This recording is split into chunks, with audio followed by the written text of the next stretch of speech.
中美发生军事冲突，谁更可能获胜？希望美国以史为鉴。70年前中国能战胜美国，70年后也可以。最近中美关系的变化是外界关注的重点。中国与美国，不管是军事力量还是各方。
70年前欺负不了中国，现在就更不要想能欺负中国了。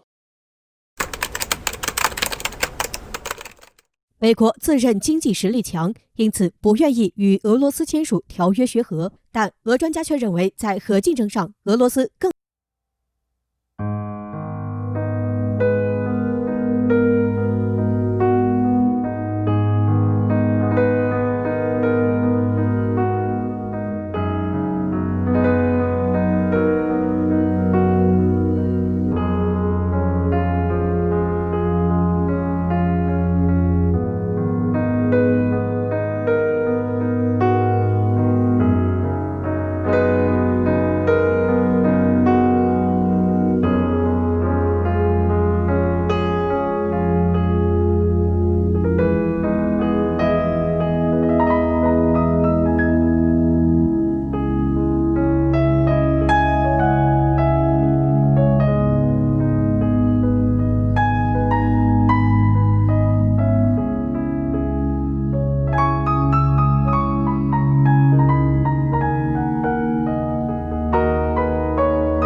竞赛中胜出。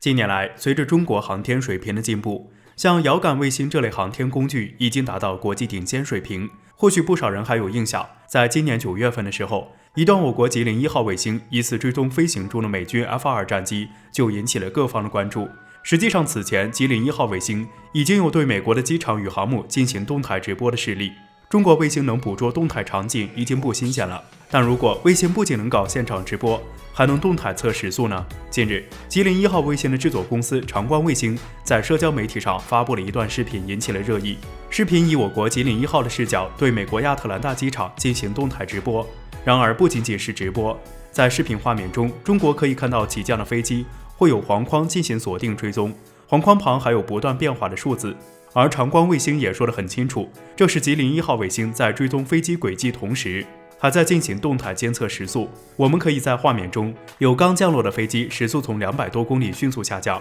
也有正在起飞的飞机时速不断上升。从数字的快速变化中，足以见得我国卫星监测时速的延迟很小，并且吉林1号监测的可能不是一架飞机，而是将画面中的飞机都进行测速。这说明我国商业卫星已经具备高清晰、动态监测、低延迟、快速数据分析等特性。作为我国先进商业卫星的代表，吉林1号卫星可以说总能出人意料。有网友笑称，吉林1号卫星这么厉害，今后都不需要交警去马路上用测速仪来测车速了，用卫星就知道行驶的车辆有没有超速。吉林1号卫星经常带来一些新鲜的直播，也早已是火出圈。那么为何这颗卫星这么厉害呢？吉林1号卫星是我国自主研发的光学遥感卫星，其用途十分广泛，包括农业管理、灾害监测、城市规划、土地测绘等方面都有很大的用途。其分辨率也达到0.5到1米级，并具备实时画面传播功能。有意思的是，过去吉林1号卫星因为经常探访美军基地，也总是被美国媒体说成是军用卫星。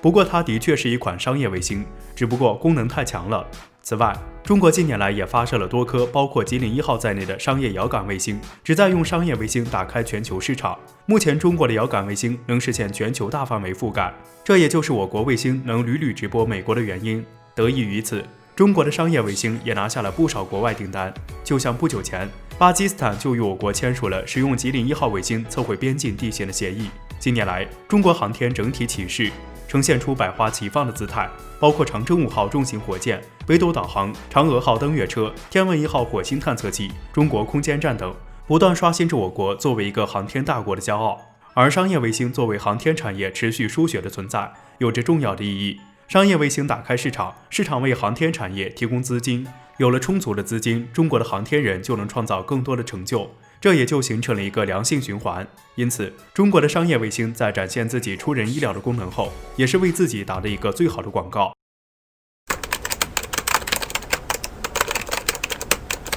歼10-1B 挂载一枚新型导弹进入公众视野，为何引起关注？这枚导弹究竟有何作用？俄罗斯专家又给出什么样的猜测？据俄罗斯媒体报道，近日一张歼11战斗机挂弹飞行的照片引起俄罗斯人的注意。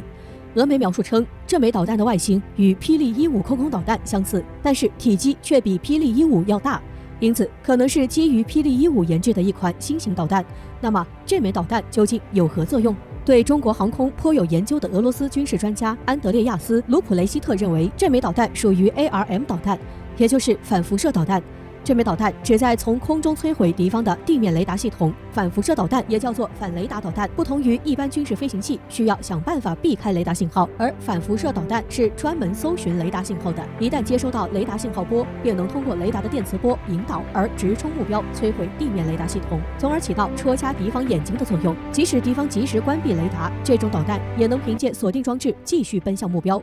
可以说是地面雷达部队最不愿意碰到的武器。比较著名的反辐射导弹就有美军的百舌鸟以及哈姆。在海湾战争中，美军已经证实反辐射导弹在战场的作用。伊拉克军队雷达几乎是一开机就被摧毁，这也为美军军机在伊拉克上空如入无人之境创造了条件。中国此前也有比较有名的反辐射导弹，像鹰击91就被认为是一款专门针对美军宙斯盾系统打造的反辐射导弹，其威力大与射程远也是其优势。而这种新型导弹的出现，不仅是对霹雳15的改进有着很大的意义，对于歼11战机同样如此。歼10战机最初基于俄罗斯空优战机苏27改制而来，而到了歼11B 的时候，该战机国产化程度大幅度提升，在雷达与武器配属方面，歼11B 基本上就是一架新型的战机，并且多用途能力也显著加强。去年年初的时候，就有歼11B 战机挂载霹雳15导弹的照片出现，就引起了多方遐想。要知道，霹雳15导弹是一款歼20战机所配属的超视距空空导弹，